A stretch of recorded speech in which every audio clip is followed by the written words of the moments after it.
চট্টগ্রামে মায়ের কোল থেকে নালায় ছিটকে পড়ে নিখোঁজ শিশুর মরদেহ উদ্ধার। খাল নালায় 4 বছরে ভেসে গেল 7 প্রাণ। অনেকজনে বলতেছে এখানে লামিও না, ওই যে লামিও গেড়ে যাবে। আমি কই লামলে কিছে, আমি লামছি। লামার পরে দেখছি আসলে এটা বাচ্চা, পুতুল না। অনেকজনে বলতেছে এটা পুতুল, কেউ বলতেছে বাচ্চা। তারপরে ওকে আমি তুলসী কুলে নিয়ে তুলসী। একটি দলকে সরিয়ে আরেক দলকে ক্ষমতায় বসাতে গণ অভ্যুত্থান হয়নি বললেন নাহিদ ইসলাম। ঐক্যমত্য কমিশন এনসিপির বৈঠক চলছে। কিভাবে রাষ্ট্রের গুণগত পরিবর্তন করে রাষ্ট্র কাঠামোর মৌলিক এবং গুণগত সংস্কারের মাধ্যমে জনগণের অধিকার রক্ষা করবে এমন একটি গণতান্ত্রিক রাষ্ট্র ব্যবস্থা প্রতিষ্ঠা করার আকাঙ্ক্ষা ছিল সেই জুলাই গণ অভ্যুত্থানে। পুরো দেশকে কারাগারে পরিণত করেছিল আওয়ামী লীগ বললেন জামায়াতে আমির। ফ্যাসিস্টের পতন হলেও ফ্যাসিবাদ বিদায় হয়নি। ফ্যাসিবাদীদের পতন হয়েছে, কিন্তু ফ্যাসিবাদ এখনো বিদায় নেয় নাই। যাত্রাবাড়ি এলাকায় 600 কর্মী নিয়ে দক্ষিণ সিটির পরিচ্ছন্নতা অভিযান। ডেঙ্গু প্রতিরোধে 23 এপ্রিল থেকে খাল ডোবা পরিষ্কারের ঘোষণা। বিদেশি শিক্ষার্থীদের ওপর কঠোর পদক্ষেপ যুক্তরাষ্ট্রের। 5000 ভিসা বাতিল, বেশিরভাগই ভারতীয়, আছে বাংলাদেশি শিক্ষার্থীও। এবং নারী বিশ্বকাপের টিকিট পেতে পাকিস্তানের বিপক্ষে টস জিতে ব্যাটিংয়ে বাংলাদেশ। জয়ের বিকল্প ভাবছে না টাইগার্সরা।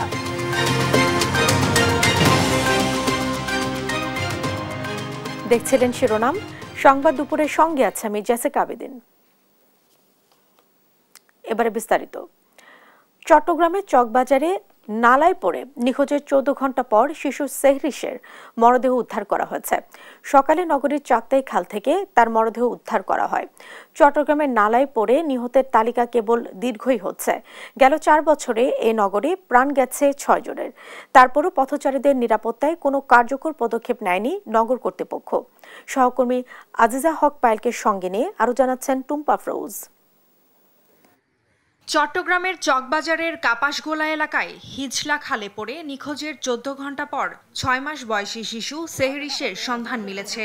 শনিবার সকালে নগরীর চাত্তাই খাল থেকে তার মরদেহ উদ্ধার করে ফায়ার সার্ভিসের ডুবুরি দল। এর আগে শুক্রবার রাত 8টার দিকে ওই শিশু তার মা ও দাদি অটোরিকশা থেকে নালায় পড়ে যায়। পরে মা ও দাদিকে উদ্ধার করা গেলেও তলিয়ে যায় সেহরিশ। দ্রুতগতির কারণে নিয়ন্ত্রণ হারিয়ে দুর্ঘটনাটি ঘটার পর পালিয়ে যায় রিকশা চালক। খবর পেয়ে চসিকের পরিচ্ছন্নতা কর্মী ও ফায়ার সার্ভিসের দল ঘটনাস্থলে এসে উদ্ধার কার্যক্রম শুরু করে। রাতেই ঘটনাস্থলে আসেন চট্টগ্রামের সিটি মেয়র ডাক্তার শাহাদত হোসেন। শিশুটির মামা জানান, আসাদগঞ্জ থেকে সেহরিশকে নিয়ে তার মা ও দাদি তার বাসায় বেড়াতে আসছিল। রাস্তায় পানি থাকায় রিকশাটি নগরীর কাপাসগোলা এলাকায় পৌঁছালে অটোরিকশাটি উল্টে নালায় পড়ে যায়। গত 4 বছরে চট্টগ্রামে খোলা নালায় পড়ে 6 জনের প্রাণ গেছে। এমনকি 2021 সালে বৃষ্টিতে নালায় পড়ে সবজি বিক্রেতা সালে নিখোঁজ হলে দীর্ঘ উদ্ধার অভিযান চালিয়েও তার মরদেহ পাওয়া যায়নি। এত কিছুর পরও জননিরাপত্তায় খাল সংস্কারে কোনো ব্যবস্থা নেয়নি কর্তৃপক্ষ। নিউজ ডেস্ক, দেশ টিভি। ফ্যাসিবাদের বিলোপ ও মৌলিক সংস্কারের মাধ্যমে নতুন রাজনৈতিক বন্দোবস্ত ছিল জুলাই গণঅভ্যুত্থানের আকাঙ্ক্ষা। শুধুমাত্র কোনো ব্যক্তি বা দলকে সরিয়ে অন্য ব্যক্তি বা দলকে ক্ষমতায় বসানো এর উদ্দেশ্য ছিল না বলে মন্তব্য করেছেন জাতীয় নাগরিক পার্টির আহ্বায়ক নাহিদ ইসলাম। এদিকে ঐক্যমত্য কমিশনের সহসভাপতি ডক্টর আলী রিয়াজ বলেছেন, ফ্যাসিবাদের বারবার ফিরে আসা ঠেকাতে রাষ্ট্রের গঠনমূলক সংস্কারের জন্য জাতীয় ঐক্যমত প্রয়োজন। শনিবার জাতীয় নাগরিক পার্টির সাথে ঐক্যমত্য কমিশনের বৈঠকের সূচনা বক্তব্যে এসব কথা বলেন তারা। বৈঠকে নাহিদ ইসলামের নেতৃত্বে এনসিপির 8 সদস্যের প্রতিনিধি দল অংশ নিয়েছেন। কমিশনের পক্ষে ঐক্যমত্য ডক্টর আলী রিয়াজের নেতৃত্বে 5 জন এতে অংশ নেন। বৈঠকে প্রধানমন্ত্রীর ক্ষমতায়ন, জাতীয় সাংবিধানিক কাউন্সিল, দ্বিকক্ষ বিশিষ্ট পার্লামেন্ট, সংবিধান সংশোধনের সীমাবদ্ধতা, সংরক্ষিত নারী আসনে ভোট এবং 2 বারের বেশি প্রধানমন্ত্রী থাকতে না পারার বিষয়ে আলোচনা হবে। এনসিপির প্রতিনিধি দলে আছেন দলটির আহ্বায়ক নাহিদ ইসলাম, আক্তার হোসেন, হাসানাত আব্দুল্লাহ, সারওয়াত তুষার, নাসির উদ্দিন পাটোয়ারি, জাভেদ রাশেল, নিভা ও সামান্তা সারমিন। আমরা ফ্যাসিবাদী ব্যবস্থার বিলোপ এবং একটি নতুন রাজনৈতিক বন্দোবস্ত আসলে প্রতিষ্ঠা করতে চাই। জুলাই গণ অভ্যুত্থান কেবল কোনো ব্যক্তির পরিবর্তন নয়, ক্ষমতা থেকে কোনো একটি দল থেকে সরিয়ে আরেকটি দলকে বসানোর পরিকল্পনা ছিল না।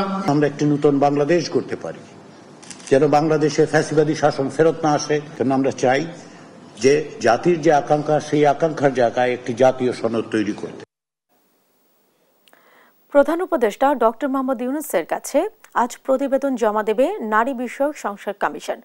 শনিবার বিকেলে কমিশন প্রতিবেদন জমা দেবে বলে নিশ্চিত করেছেন প্রধান উপদেষ্টার উপপ্রেস সচিব আবুল কালাম আজাদ মজুমদার।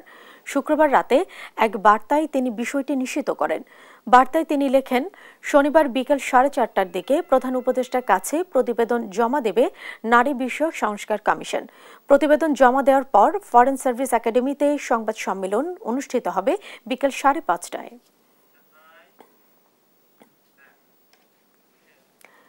যারা আওয়ামী লীগকে সাপোর্ট করত তারা বুঝে গেছে জনগণের বিপক্ষে দাঁড়িয়ে কেউ পার পায় না বলে মন্তব্য করেছেন বাংলাদেশ জামায়াতে ইসলামীর আমির ডক্টর শফিকুর রহমান।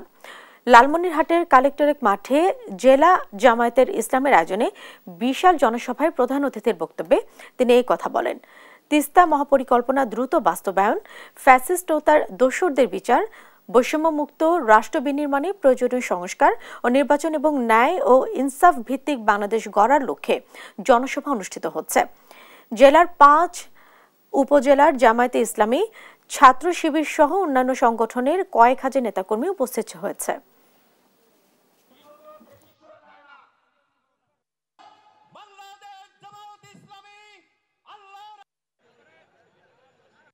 ফেসিবাদীদের পতন হয়েছে, কিন্তু ফেসিবাদ এখনো বিদায় নেয় নাই। এই দল যারা করতেন,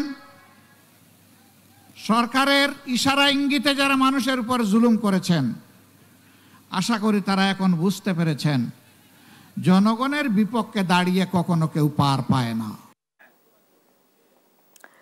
দক্ষিণ সিটির যাত্রাবাড়ি হতে সাইনবোর্ড ও কাজলা হয়ে ডেমরা স্টাফ কোয়ার্টার পর্যন্ত 10 কিলোমিটার এলাকা ধুলোবালি ও পরিষ্কার পরিচ্ছন্ন রাখতে 600 পরিচ্ছন্নতা কর্মী নিয়ে বিশেষ অভিযান করেছে ঢাকা দক্ষিণ সিটি কর্পোরেশন। এ সময় বর্ষা মৌসুমে জলাবদ্ধতা ও এডিস মশার বিস্তার ঠেকাতে খাল, নালা এবং ড্রেন পরিষ্কার সহ বিশেষ কার্যক্রমের কথা জানান ঢাকা দক্ষিণ সিটি কর্পোরেশনের প্রশাসক মোহাম্মদ শাহজাহান মিয়া।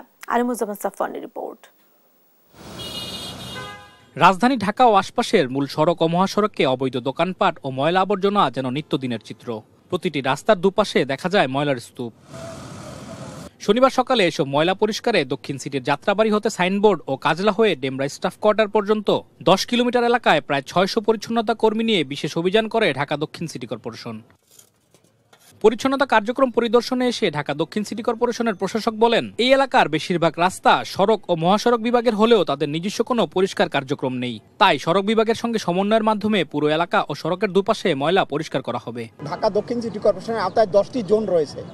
আমরা পর্যায়ক্রমে প্রত্যেক জোনে আমরা এরকম বিশেষ অভিযান করব।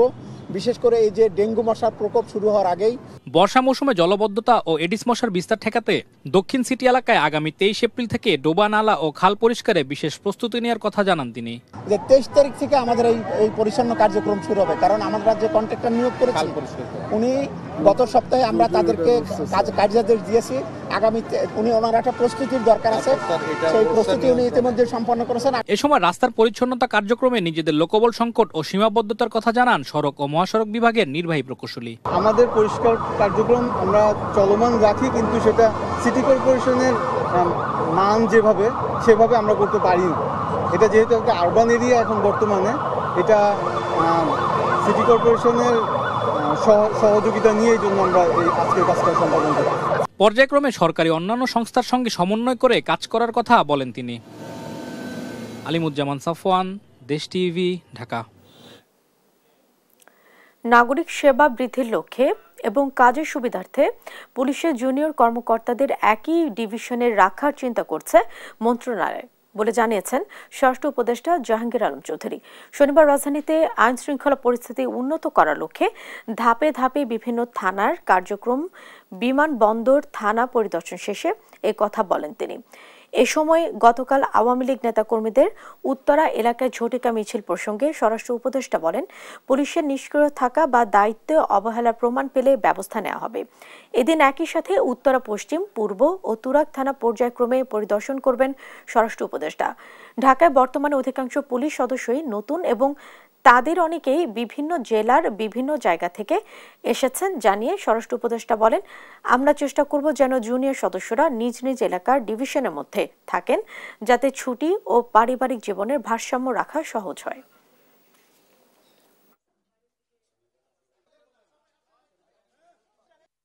যারা ধরেন যে একেবারে নর্মাল পুলিশ সদস্য তাদের একই ডিভিশনে রাখা যায় কিনা, যেহেতু হয় কি ফ্যামিলিটা দূরে থাকলে এখন কিন্তু ছুটির সংখ্যা কম, এরা মনে হয় মাত্র 20 দিন ছুটি পায়, আর ই লিভ পাইলো আরো 20 দিন। ওই 20 দিন ছুটি কিন্তু আমরা অনেক সময় দিতেও পারি না। মিছিলটা যেন ভবিষ্যতে না হতে পারে এই জন্য পুলিশদের ইনস্ট্রাকশন দেওয়া হয়েছে, এবং যদি তারা এটাকে ভালোভাবে কন্ট্রোল না করতে পারে তাই তাদের বিরুদ্ধে ব্যবস্থা নেওয়া।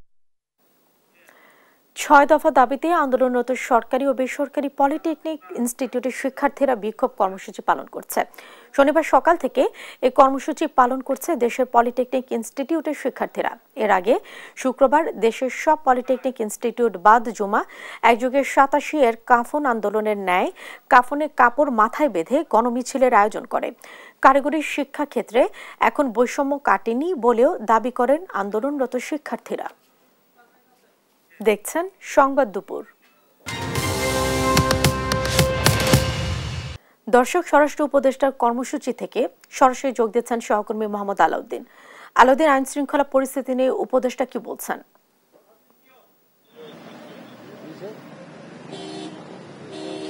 জেসিকা, এই মুহূর্তে আমি আছি তুরাগ থানার সামনে, এবং আমরা কিন্তু আজকে জানি যে স্বরাষ্ট্র উপদেষ্টা সকাল থেকেই কিন্তু উত্তরের যে বিভিন্ন যে থানাগুলো রয়েছে সেই থানাগুলো কিন্তু পরিদর্শন করছেন। তিনি প্রথমেই তিনি বিমানবন্দর থানায় গিয়েছিলেন এবং সেখানের কর্মপরিবেশ তিনি পরিদর্শন করেন, এবং পরিদর্শন শেষে কিন্তু তিনি বলেন যে জুনিয়র কর্মকর্তা যারা রয়েছে তাদেরকে তিনি একই ডিভিশনে রাখার কথা বলছিলেন, যেন কর্মপরিবেশ এবং সেবার মান যেন বৃদ্ধি পায় এবং নাগরিক সেবা যেন বৃদ্ধি পায়। সেই সঙ্গে তিনি গতকাল শুক্রবার আমরা জানি যে আওয়ামী লীগের নেতাকর্মীরা উত্তরায় মিছিল করেছিল, সেই মিছিলের ব্যাপারেও তিনি বলেছিলেন যে যদি পুলিশের যদি নিষ্ক্রিয় ভূমিকা থাকে সে ব্যাপারে কিন্তু তিনি যথাযথ আইনানুগ ব্যবস্থা নেবেন। তার পরবর্তীতে তিনি উত্তরা পশ্চিম থানা পরিদর্শন করেন, এবং এই মুহূর্তে তিনি মাত্র পরিদর্শন করে গেলেন উত্তরা তুরাগ থানা, এবং একটু আগেই তিনি তার সাথে কথা হচ্ছিল এবং তিনি যেমনটা বলছিলেন যে এখন পর্যন্ত যে 3টি থানার মধ্যে তুরাগ থানার কর্মপরিবেশ এবং পরিষ্কার পরিচ্ছন্নতার যে বিষয়টি আছে সেটি আসলে যথেষ্ট ভালো ছিল অন্য যে 2টি থানা পরিদর্শন করেছেন সেগুলো থেকে। এখন এই মুহূর্তে তিনি আবার উত্তরা পূর্ব থানার দিকে যাচ্ছেন, এবং এই ছিল আমার কাছে স্বরাষ্ট্র উপদেষ্টা জাহাঙ্গীর আলম সাহেবের যে পরিদর্শন, সেই পরিদর্শনের সর্বশেষ সংবাদ। জেসিকা। আলাউদ্দিন, আপনাকে ধন্যবাদ। দর্শক, স্বরাষ্ট্র উপদেষ্টার কর্মসূচি থেকে সরাসরি যোগ দিয়েছিলেন আমাদের সহকর্মী মোহাম্মদ আলাউদ্দিন। এবারে ভিন্ন খবরে যাব আমরা। পলিটেকনিক শিক্ষার্থীদের কর্মসূচি থেকে সরাসরি যোগ দিচ্ছেন আমাদের সহকর্মী মাকদুরা মিতি। দাবি আদায় শিক্ষার্থীরা কোনো ধরনের আশ্বাস পেয়েছে কিনা, তাদের সাথে আপনার কোনো রকম কথা হয়েছে কিনা, কি বলছেন তারা?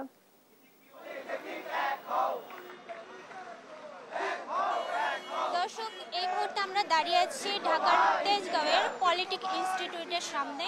এখানে পলিটেক ইনস্টিটিউটের শিক্ষার্থীরা তাদের 6 দফা দাবি আদায়ের লক্ষ্যে তাদের আন্দোলন কর্মসূচি পালন করছে। আপনারা দেখতে পাচ্ছেন তারা হাতে বিভিন্ন পোস্টার এবং প্ল্যাকার্ড নিয়ে তারা তাদের আন্দোলন কর্মসূচি পালন করছে। এর আগেও তারা গতদিন কাফনের কাপড় মাথায় দিয়ে তাদের কর্মসূচি পালন করেছে। আজকে তারা পলিটেকনিক ইনস্টিটিউটের সামনে দাঁড়িয়ে তাদের যে দাবিগুলো আছে সেগুলোর জন্য আদায়ের জন্য তারা কর্মসূচি পালন করছে। এখানে আমরা আন্দোলনরত একজন শিক্ষার্থীর সাথে কথা বলবো, জানবো তাদের আন্দোলনের বিষয়ে।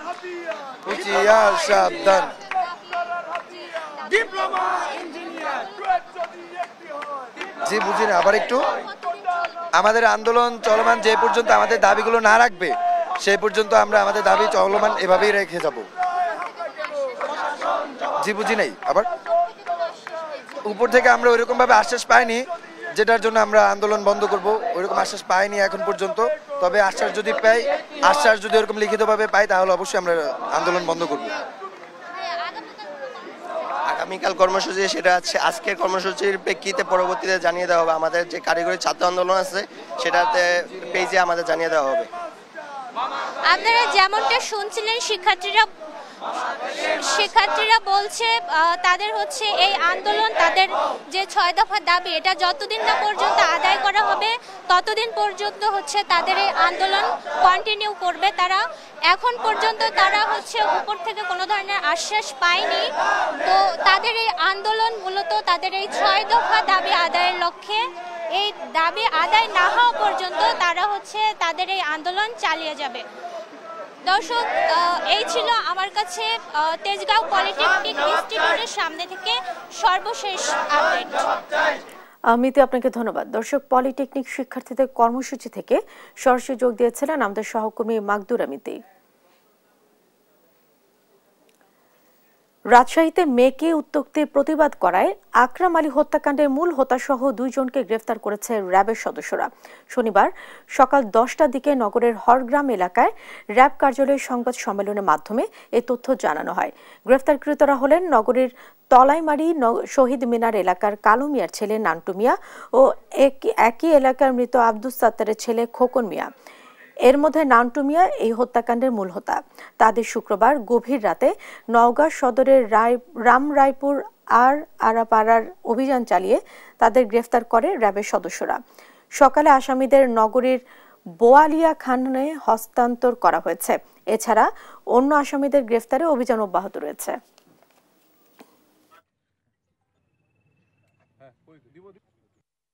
আমাদের র্যাব 5-এর একাধিক টিম অভিযানে নেমে পড়ে এই অপরাধীদেরকে গ্রেপ্তার করার জন্য। ঘটনার দিন থেকে শুরু করে কন্টিনিউ তাদেরকে চেজ করতে থাকে এবং পরবর্তীতে সেই পরিত্যক্ত বাড়ি থেকে আমরা তাদেরকে গ্রেফতার করতে সক্ষম হই। এই মামলার অন্যান্য আসামি যারা আছে তাদেরকে গ্রেফতারও প্রক্রিয়া চলমান রয়েছে।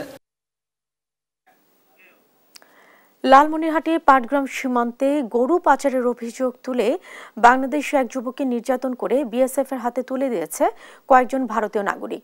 শুক্রবার দুপুরে জেলার পাটগ্রাম উপজেলার বাউড়া ইউনিয়নের জমগ্রাম ভাঙার পর এলাকার 801 নম্বর মেইন পিলার এলাকায় এই ঘটনাটি ঘটে। তবে আজিনুর রহমান নামের ওই যুবকের পরিবারের দাবি, ভারতীয় কয়েকজন যুবক বাংলাদেশের ভেতরে প্রবেশ করে ভুট্টা খেতে কাজ করতে থাকা ওই যুবককে ধরে নিয়ে কাঁটাতারে বেড়ায় বেঁধে নির্যাতন করে। পরে খবর পেয়ে ভারতীয় সরস্বতী ক্যাম্পের বিএসএফ সদস্যরা তাকে উদ্ধার করে নিয়ে যায়। এর আগে বৃহস্পতিবার রাতে লালমনিরহাটের হাতিবান্ধায় বিএসএফ এর গুলিতে নিহত বাংলাদেশি যুবকের মরদেহ ফেরত দিয়েছে ভারত। আমার বউ আর আমার ছেলে পাতায় ছেড়ে গেছে। এখন ইতিমধ্যে শুনি উনি পিটাপিটি করিয়া আমার ছেলে মানে ডাঙা মারা করে নিয়ে যা বিএসএফের হাতে দিচ্ছে। আমার স্বামী আমার শাশুড়ি পাতায় ছিঁড়ে গেছে, আইএনডিএর লোক আসি মারা ধরে গেছে। গণতন্ত্রকে চাপিয়ে রাখা যাবে না, তার চর্চা বাড়াতে হবে বলে মন্তব্য করেছেন বিএনপির মহাসচিব মির্জা ফখরুল ইসলাম আলমগীর। শনিবার রাষ্ট্রদূত সিরাজুল ইসলামের দূরদৃষ্টিতে ক্ষমতায়ন বাংলাদেশ প্রোগ্রামে এ কথা বলেন তিনি। বিশেষ করে টেলিভিশনের টক শো, বিদ্যার মানুষদের কথা, আপনার রাজনীতি বক্তৃতা সবকিছু শুনে সবাই কেমন যেন একটু হতাশ হয়ে পড়ছেন। গণতন্ত্রের কোনো বিকল্প নেই এবং গণতন্ত্রকে চাপিয়ে দেওয়া যায় না। ইট ক্যানট বি ইম্পোজড। আপনি আমার উপরে চাপিয়ে দিলেন তা দেওয়া যাবে না। চর্চা করতে হবে, প্র্যাকটিস করতে হবে, সেই জায়গাগুলোকে খোলা রাখতে হবে। কুষ্টিয়া গৃহায়ণ কর্তৃপক্ষের অনিয়ম অবহেলায় 9 বছরেও প্লট বুঝে পাননি 173 জন। দিনের পর দিন ঘুরেও মিলছে না সুরাহা। যেন অনিয়ম আর দুর্নীতির আখড়াখানায় পরিণত হয়েছে কুষ্টিয়ার জাতীয় গৃহায়ণ অফিস। প্লটের আশায় শেষ সম্বলটুকু বিক্রি ও ধার দেনা করে টাকা দিয়ে মালিকেরা পড়েছেন চরম বেকায়দায়। দুষছেন গৃহায়ণ অফিসের কর্মকর্তাদের অবহেলা ও অনিয়মকে। ইরফান রানার ক্যামেরায় কুষ্টিয়া থেকে নাহিদ হাসান তিতাসের 2 পর্বের ধারাবাহিকের প্রতিবেদনের আজ দেখুন শেষ পর্ব। কুষ্টিয়ার কোটপাড়া এলাকার ব্যাংক কর্মকর্তা জাকারিয়া জাহিদ 2015 সালে ব্যাংক থেকে লোন নিয়ে 13 লক্ষ টাকার বিনিময়ে জাতীয় গৃহায়ণ কর্তৃপক্ষের কাছ থেকে হাউজিং এলাকায় 3 কাঠার একটি প্লট বরাদ্দ নেন তিনি। তবে 9 বছর পার হয়ে গেলেও তার প্লটটি এখনো তাকে বুঝিয়ে দেননি গৃহায়ণ কর্তৃপক্ষ।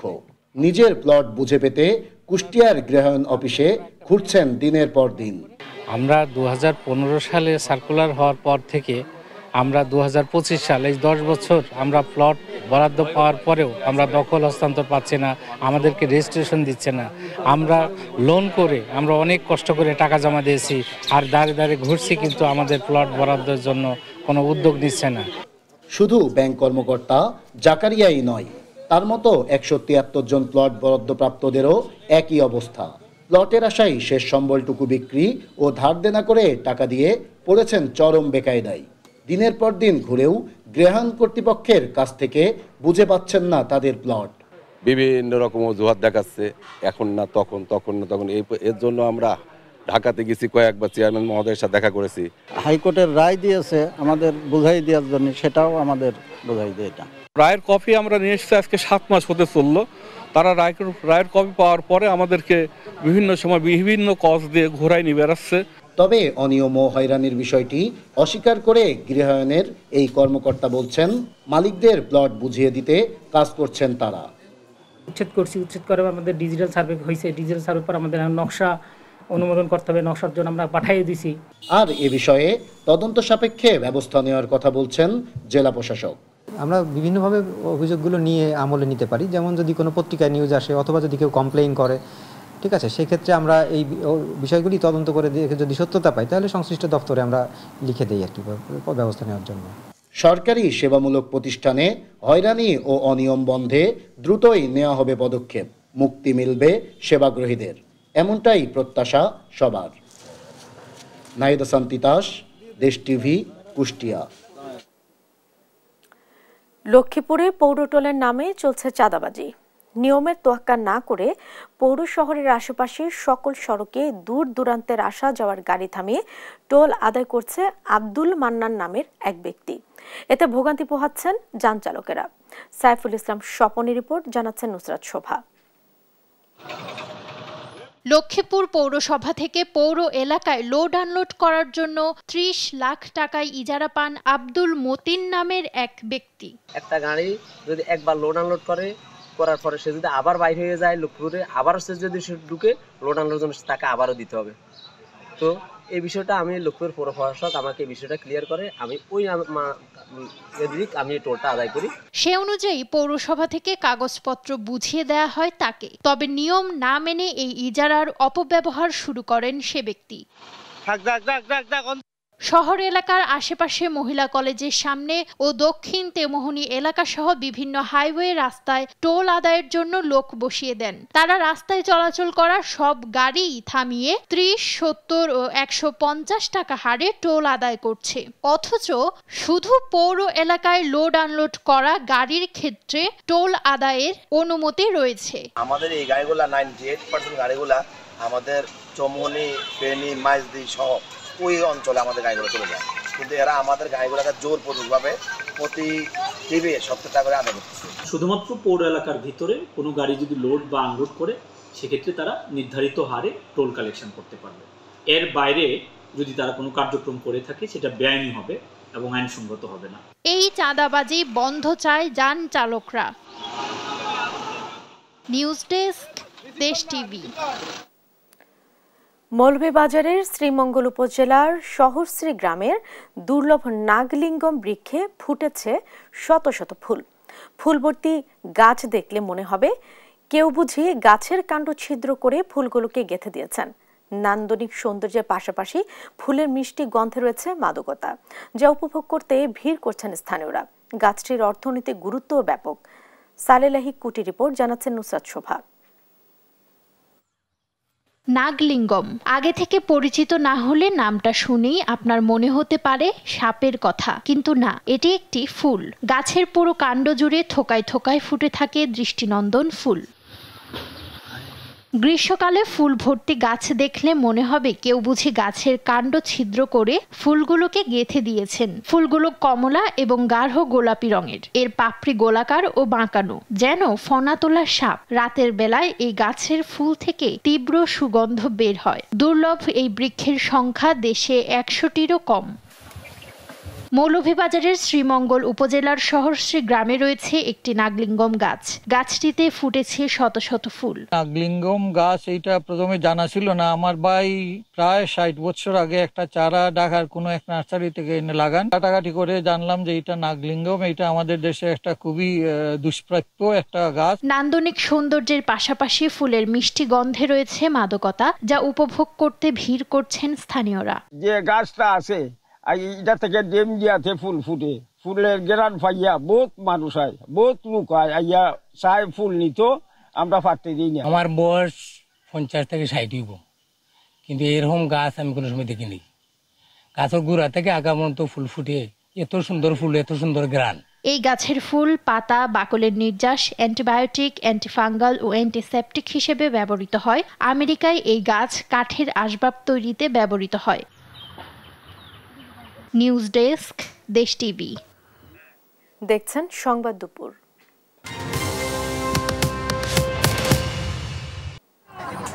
গাজায় ইসরায়েলি বর্বরতা ও তাতে সমর্থনের প্রতিবাদে 2024 থেকে যুক্তরাষ্ট্র জুড়ে চলছে ফিলিস্তিনিপন্থী বিক্ষোভ। রাজপথ ছাপিয়ে বড় বড় বিশ্ববিদ্যালয়েও নানা সময় ঝড় উঠেছে প্রতিবাদের। তবে এসব আন্দোলনে জড়িত থাকা এবং অভিবাসন বিরোধী অভিযানের অংশ হিসাবে বড় ঝামেলার মুখে বিদেশি শিক্ষার্থীরা। জানুয়ারিতে ডোনাল্ড ট্রাম্প দ্বিতীয় মেয়াদে ক্ষমতায় বসার পর অবৈধ অভিবাসী ইস্যুতে বড় ধরনের হুঙ্কার দিয়েছিলেন। তার নির্দেশে এখন চলছে ধরপাকড়, কিন্তু এতে বৈধ অভিবাসীরাও আটক হচ্ছেন, কারো কারো ভিসাও বাতিল হচ্ছে। সব মিলিয়ে আতঙ্কে বিদেশি শিক্ষার্থীরা। এ প্রসঙ্গে শুক্রবার এক প্রতিবেদন সামনে এনেছে আল জাজিরা, যেখানে এসেছে সম্প্রতি স্নাতক সম্পন্ন এমন শিক্ষার্থীর ভিসা বাতিল করছে ট্রাম্প প্রশাসন। তাদের অনেকে গ্রেপ্তারও হয়েছেন। প্রতিবেদনটি বলছে ভিসা বাতিল হওয়াদের অনেকে আছেন যারা 2024 সালে যুক্তরাষ্ট্র জুড়ে ফিলিস্তিনপন্থী আন্দোলনে অংশ নিয়েছিলেন। গাজায় গণহত্যায় ইসরায়েলকে সমর্থন দেয় সে বছর বড় ধরনের আন্দোলন ছড়িয়ে পড়ে দেশটিতে। ওই সময় ট্রাম্প হুমকি দিয়েছিলেন ক্ষমতায় আসলে ওইসব শিক্ষার্থীর বিরুদ্ধে ব্যবস্থা নেবেন তিনি। আর এখন সেই কাজই করছেন মার্কিন প্রেসিডেন্ট। তালিকায় আছেন মাহমুদ খলিলও। 130টির বেশি শিক্ষা প্রতিষ্ঠানের 1000-এর বেশি বিদেশি শিক্ষার্থী ও সম্প্রতি স্নাতক সম্পন্নকারীদের ভিসা বা যুক্তরাষ্ট্রে থাকার বৈধতা বাতিল করা হয়। অভিবাসন ইস্যুতে আন্তর্জাতিক শিক্ষার্থীদের উপর কঠোর পদক্ষেপে ভারতীয় শিক্ষার্থীদের মধ্যে আছে বড় ধরনের উদ্বেগ। আমেরিকান ইমিগ্রেশন লয়ার্স অ্যাসোসিয়েশনের প্রতিবেদন অনুসারে সম্প্রতি 327টি ভিসা বাতিলের অর্ধেকই ভারতীয় শিক্ষার্থী, 14% নেপালি, তালিকায় আছে বাংলাদেশিও। প্রায় 5000 বিদেশি শিক্ষার্থীর ভিসা স্ট্যাটাস বাতিল করা হয়েছে, যাদের বেশিরভাগই F1 ভিসাধারী। তবে ভিসা বাতিল ও গ্রেপ্তারের প্রক্রিয়া নিয়েও উঠেছে প্রশ্ন। কোনো নিয়ম নীতি মানা হচ্ছে না বলছেন ভুক্তভোগীরা। লুৎফর কবির, নিউজ ডেস্ক, দেশ টিভি। ইসরায়েলি হামলায় গাজায় 24 ঘন্টায় প্রাণ গেছে অন্তত 70 ফিলিস্তিনির। আগ্রাসনের মুখে শুক্রবার জুমার নামাজ আদায়েরও সুযোগ পায়নি অনেকে। জাতিসংঘ আবারও সতর্ক করে জানিয়েছে, ত্রাণ প্রবেশে নিষেধাজ্ঞা প্রত্যাহার না হলে শিগগিরই বড় দুর্ভিক্ষের মুখে পড়বে প্রায় 22 লাখ মানুষ। এদিকে কঠিন সময়ে ফিলিস্তিনিদের পক্ষে রাজধানী সানায় প্রতিবাদ মিছিলে নামে ইয়েমেনিদের ঢল। নীরব দাসের রিপোর্ট। শীত ফুরিয়ে এসেছে বসন্ত, কিন্তু ইসরায়েলি আগ্রাসনে এবারও বসন্তের ছোঁয়া লাগেনি গাজাবাসীর। শুক্রবার উত্তরাঞ্চলে থেমে থেমে বোমা বর্ষণের এই দৃশ্যই তা জানান দিচ্ছে। শুক্রবার জুমার দিনে উপত্যকার উত্তর দক্ষিণ সর্বত্রই চলে বিমান থেকে ইসরায়েলি বাহিনীর তীব্র হামলা। জাবালিয়া শরণার্থী ক্যাম্প, খান ইউনিস সহ অনেক জায়গা ভিজেছে ফিলিস্তিনি রক্তে। জাবালিয়ার পরিস্থিতি কেউ নিজ চোখে না দেখলে প্রকৃত অর্থে বর্ণনা করাটা খুবই কঠিন। চোখের সামনে শেষ আশ্রয়টুকু ধসে পড়া দেখা ছাড়া কিছুই করার নেই এসব মুক্তিকামী মানুষের। উপত্যকায় সবশেষ হামলায় প্রাণ ঝরেছে অর্ধশতাধিক ফিলিস্তিনির। রাফা, হেব্রন এছাড়া খান ইউনিস ও পশ্চিম তীর সব দিকেই বেড়েছে দখলদার আগ্রাসনের তীব্রতা। রাফা ও খান ইউনিসকে দুভাগে বিভক্ত করে সেখানে ইসরায়েলি বাহিনী অবস্থান নেয়ায় সংকুচিত হয়ে এসেছে নিরাপদ আশ্রয়। এছাড়া সীমান্তে 6 সপ্তাহের বেশি সময় ত্রাণ আটকে থাকায় তীব্র খাদ্যের অভাব ও পানির সংকট থেকে মুক্তির প্রার্থনা করছে ফিলিস্তিনিরা। ভেঙে পড়েছেন শারীরিক ও মানসিকভাবে। আমরা পালাতে পালাতে ক্লান্ত। খান ইউনিস ও রাফা সীমান্ত এখন ইসরায়েলি সামরিক বাহিনীর দখলে। এই মোরগ করিডোরে কোনো রকমে ঠাঁই পেয়েছি। জীবন সংকটে রয়েছে, কোলের শিশুগুলো ভোগান্তি পোহাচ্ছে। মোরাক করিডোরের সামনেই পানির উৎস রয়েছে, যা একসময় চাষাবাদের জন্য ব্যবহার করা হতো, কিন্তু উৎসগুলো এখন ইসরায়েলি সেনাদের কড়া নজরদারিতে। সব হারিয়ে আমরা নিঃস্ব। জাতিসংঘের ত্রাণ ও খাদ্য কর্মসূচি WFP সতর্ক করে জানিয়েছে, গাজাবাসীর এখনই ত্রাণ সহায়তার প্রয়োজন। তা না হলে শিগগিরই বড় দুর্ভিক্ষের মুখে দাঁড়াবে প্রায় 22 লাখ মানুষ। নীরব দাস, নিউজ ডেস্ক, দেশ টিভি। ইসরায়েলি বিমান হামলায় গাজা উপত্যকায় একই পরিবারের 10 জন সহ আরো 15 জনের প্রাণ হারিয়েছেন। এই নিয়ে মৃতের সংখ্যা দাঁড়িয়েছে প্রায় 52,000-এ। গণমাধ্যম আল জাজিরার এক প্রতিবেদন বলছে, উপত্যকায় শিশুরা দিনে একবেলাও খাবার ঠিকমতো পাচ্ছেন না। আরবিদ আফসারের রিপোর্ট। একের পর এক বিমান হামলা ও ইসরায়েলি বাহিনীর অভিযানে বিধ্বস্ত গাজা উপত্যকা। চারিদিকে ছড়িয়ে ছিটিয়ে পড়া ধ্বংসস্তূপের মাঝেই বাস করছে হাজারো পরিবার। 18 মাস ধরে চলা এই যুদ্ধে উপত্যকার মানবিক সহায়তা ব্যবস্থা সম্পূর্ণভাবে ভেঙে পড়ার মুখোমুখি বলে জানিয়েছেন সহায়তা দানকারী সংস্থাগুলো। এমন পরিস্থিতিতে এক চাঞ্চল্যকর প্রতিবেদন সামনে এনেছে গণমাধ্যম আল জাজিরা। প্রতিবেদনটি বলছে, শিশুরা দিনে এক বেলাও খাবার ঠিকমতো পাচ্ছে না। যুদ্ধের মাঝে আমার মেয়ে জন্ম নিয়েছে। চারদিকে খাবার না থাকার কারণে ওর ভবিষ্যৎ নিয়ে খুব চিন্তায় আছি। এখানে শিশুদের উপযুক্ত খাবার দেওয়ার মতো কিছুই নেই।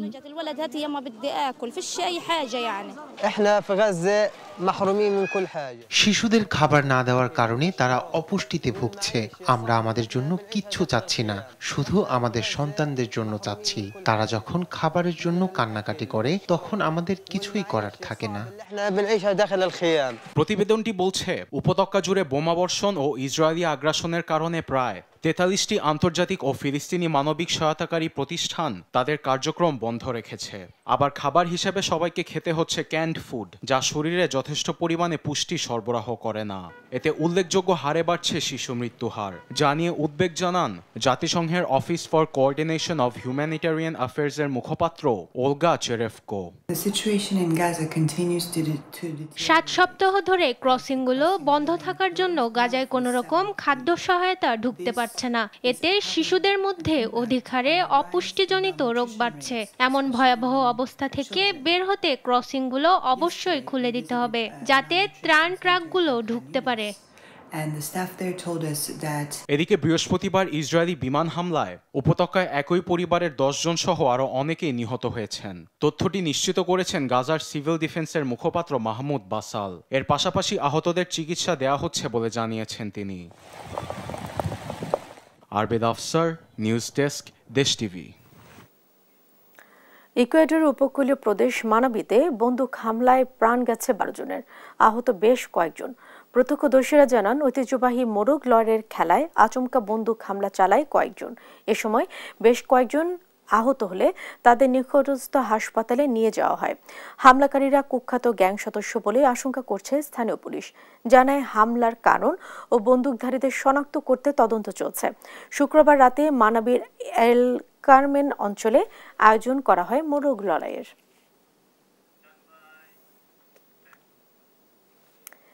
ভারতের দিল্লিতে নির্মাণাধীন ভবন ধসে প্রাণ গেছে অন্তত 4 জনের। ধ্বংসস্তূপে এখনো চাপা পড়ে আছেন 14 জন। শনিবার রাত 3টার দিকে দিল্লির মুস্তাফাবাদ এলাকায় 4 তলার একটি নির্মাণাধীন ভবন ধসে পড়ে। খবর পেয়ে ছুটে যায় জাতীয় দুর্যোগ মোকাবেলা বাহিনী, রাজ্যের দমকল বাহিনী ও পুলিশ। শেষ খবর পাওয়া পর্যন্ত উদ্ধার কাজ চলছে বলে জানা গেছে। এই ঘটনার কারণ এখন পর্যন্ত জানা যায়নি। ধারণা করা হচ্ছে, শুক্রবার থেকে শুরু হওয়া দিল্লিতে বজ্রপাত ও ভারী বৃষ্টির কারণে এই ঘটনা ঘটতে পারে। দেখছেন সংবাদ দুপুর।